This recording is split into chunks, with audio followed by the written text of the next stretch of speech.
Hi, my name is Ernst and it's my pleasure to introduce to you the AVEVA PI Vision OMI app. This new app allows you to provide PI Vision content in context directly inside Operations Management interface.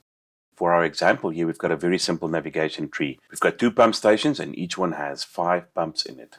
The layout has 2 panes, and when we look at the corporate page, there's a map control on the right hand side. The left one is empty.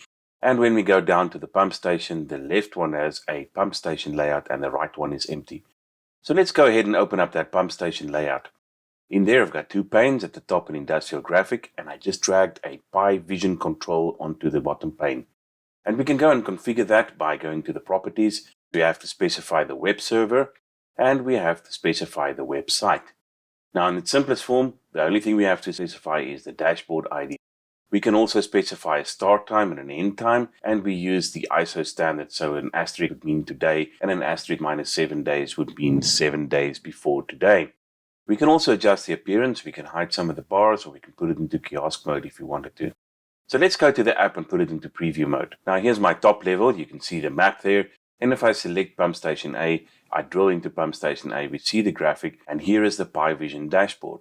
At the bottom, I've got some controls that will allow me to change the time offset, so I can go from 7 days to 31 days. I can also revert back to the default settings, or I can change the date and timestamp manually. I can also click the Now button to move it back to Now.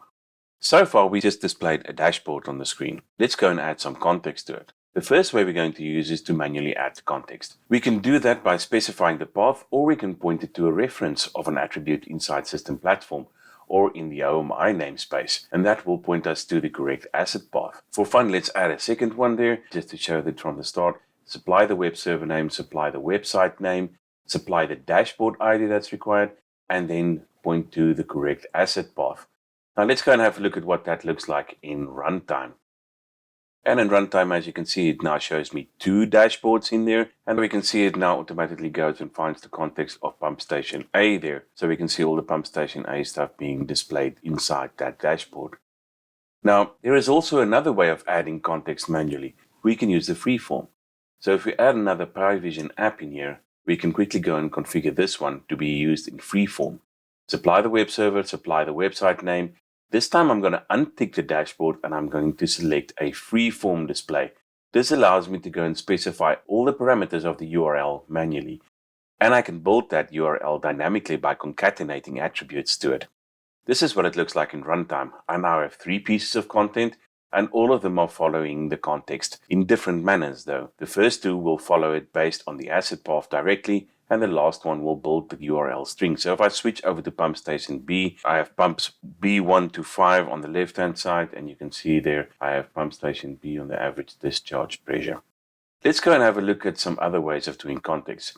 So what I'm looking at here is the layout of a pump, and we're going to add another PI Vision app to that. This time we're going to use a different form of context. I still have to specify the web server and the website, but I'm going to untick the dashboard and use an Ad-hoc display. Now there's a number of Ad-hoc displays or symbols built into PI Vision, and I can go and select which one I want here. So I can use trends and gauges and plots and things like that. I'm going to leave it at trend for the moment. I can manually go and specify some data items, so I can specifically add them there as text. I can also make them references to attributes if I wanted to, but I can also do something else. I can go and tick the follow current context. And if I do that, we can specify an asset server and asset database. And this is the server and database that we're going to search for our asset. We can also specify how many items to show in this ad hoc display.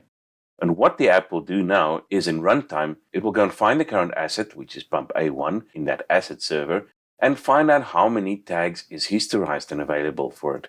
Then it's going to try and add those tags into whatever ad hoc display I had here. In this instance, I used the trend, and you can see that there are 14 pins on there.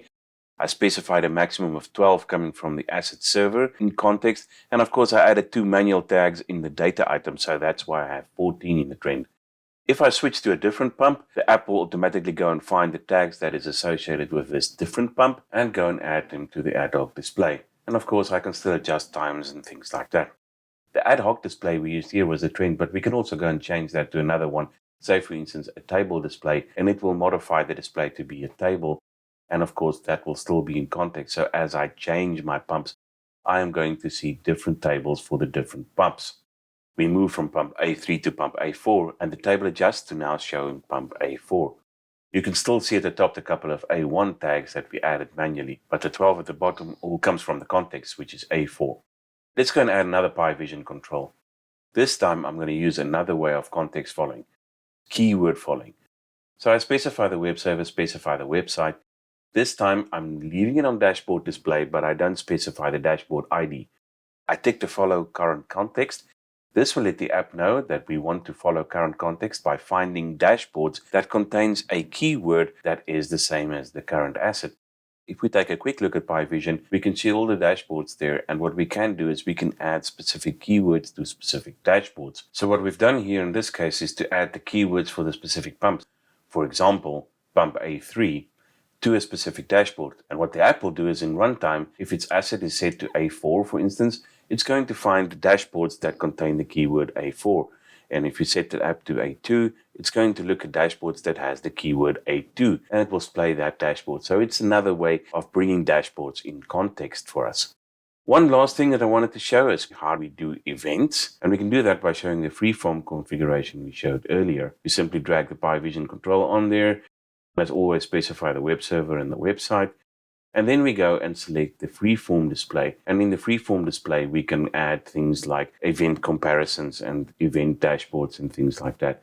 And these, of course, can be built dynamically using attributes as before. So that results in a beautiful dashboard that has all of the PI Vision contents that follows current context side by side with whatever other content we need on the screen. The PI Vision OMI app will make adding PI Vision content to your OMI as easy as PI.